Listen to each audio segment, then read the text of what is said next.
ఈరోజు దక్షిణాది ప్రాంతము లేకపోతే తెలంగాణ యొక్క పాత్ర కేంద్ర ప్రభుత్వంలో లేకపోతే బండి సంజయ్ కిషన్ రెడ్డి మంత్రులు గారు.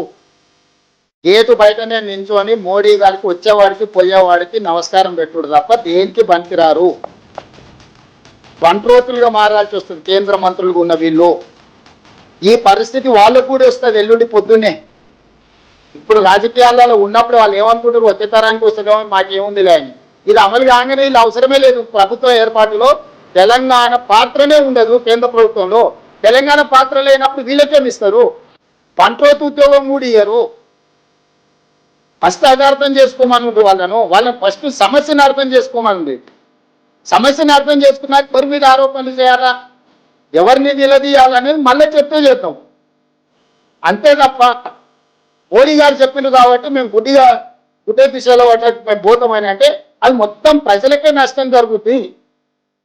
ఇది మోడీది కుటుంబ సమస్య కాదు, ఇది ప్రజల సమస్య. అందుకే ఈ ప్రయత్నం చేస్తున్నాం.